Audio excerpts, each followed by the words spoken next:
Assalamualaikum warahmatullahi wabarakatuh. Kami dari kelompok 2 akan membawakan materi anggaran biaya non-produksi.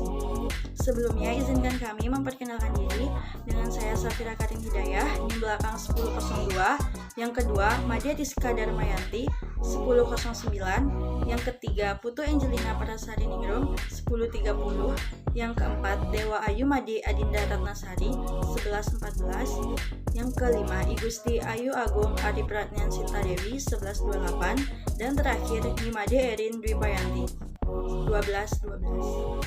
Pengertian biaya non-produksi. Biaya non-produksi disebut juga non-manufacturing cost adalah semua biaya yang tidak terkait secara langsung dalam proses pembuatan sebuah produk, atau disebut juga sebagai biaya yang tidak berhubungan langsung dengan kegiatan utama perusahaan, di mana biaya non-produksi akan mengalami kenaikan saat aktivitas perusahaan bertambah, tetapi tidak akan banyak berkurang saat aktivitas perusahaan menurun. Baik, di sini saya Madia Rizka Darmayanti, NIM 1917051009. Di sini saya akan melanjutkan presentasi, yaitu saya akan menjelaskan tentang pembagian biaya non-produksi. Pembagian biaya non-produksi ada 4. Yang pertama ada biaya tetap, biaya variabel, biaya administrasi dan umum, dan yang keempat ada biaya pemasaran. Ini saya akan menjelaskan salah satu pembagian biaya non-produksi, yaitu biaya tetap. Biaya tetap adalah biaya atau pengeluaran bisnis yang tidak tergantung pada perubahan jumlah barang atau jasa yang dihasilkan, maka tidak akan berubah meskipun terjadi perubahan jumlah barang dan jasa yang dihasilkan dalam kisaran tertentu. Biaya tetap tidak terpengaruh sama sekali atau terlepas dari perubahan-perubahan dalam aktivitas bisnis yang dijalankan oleh perusahaan. Biaya tetap merupakan jenis biaya yang tidak berubah atau statis dan akan tetap dikeluarkan baik ketika tidak ada kegiatan atau proses produksi yang dilakukan maupun saat melakukan banyak sekali kegiatan. Biaya tetap dibagi menjadi 2, yaitu commit fixed cost. Commit fixed cost adalah biaya yang merupakan dikeluarkan dalam menjaga kestabilan dari perusahaan itu sendiri. Contoh dari commit fixed cost adalah biaya depresiasi, pajak bumi dan bangunan, sewa, asuransi, dan gaji karyawan utama. Baik, perkenalkan nama saya Putu Angelina Parasari Ningrum dengan NIM 19170511030. Di sini saya akan melanjutkan menjelaskan mengenai biaya variabel. Biaya variabel merupakan biaya yang berbanding lurus terhadap jenis yang diproduksi oleh perusahaan. Saat ada peningkatan dalam sektor produksi, biaya variabel juga akan meningkat sesuai dengan persentase yang sama, dan berlaku juga sebaliknya. Biaya variabel bisa juga naik dan turun tergantung dari produk yang dihasilkan. Hal tersebut tentu berbeda dengan biaya tetap yang mana tidak berubah dan tidak terpengaruh pada produk yang dihasilkan.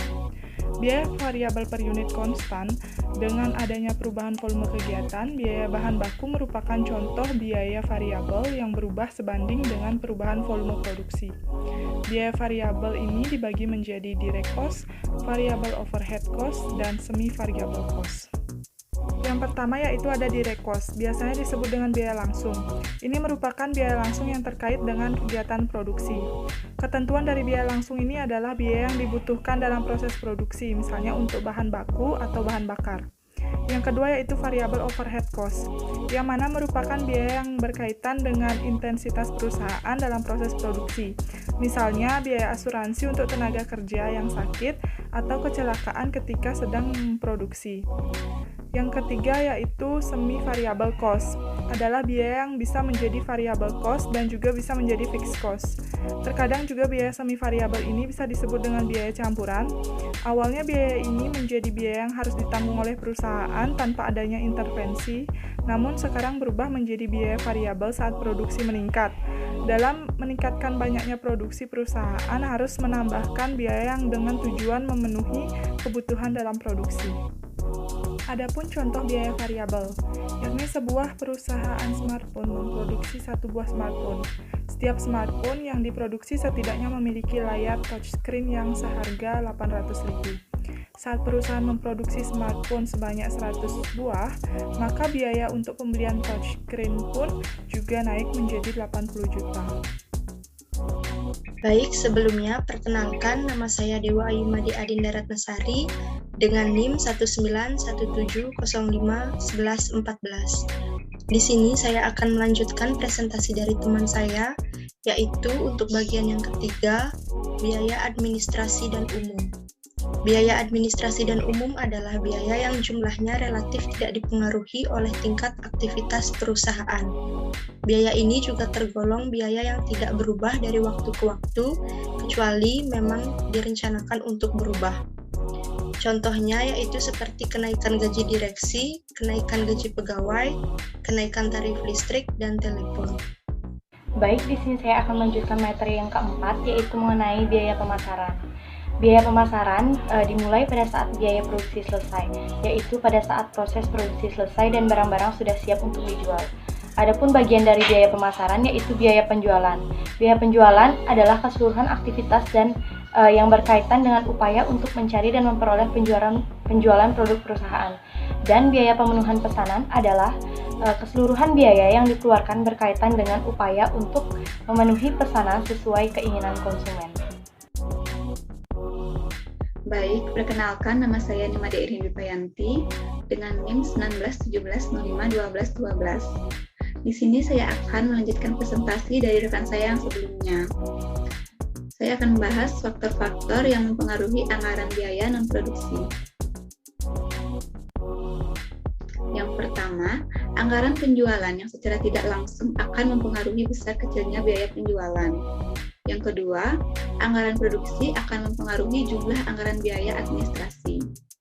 Yang ketiga, berbagai standar yang telah ditetapkan oleh perusahaan yang berhubungan dengan biaya penjualan serta biaya administrasi dan umum. Yang keempat, sistem pembayaran gaji dan upah yang digunakan perusahaan.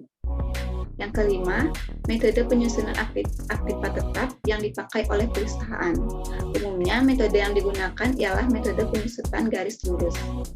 Dan yang terakhir, metode alokasi biaya yang digunakan oleh perusahaan untuk mengalokasikan biaya-biaya yang semula merupakan biaya bersama yang kemudian dikelompokkan menjadi beberapa kelompok biaya yang sesuai dengan posnya. Sekian presentasi dari kelompok kami. Saya tutup dengan Parama Santi. Om Santi Santi Santi Om.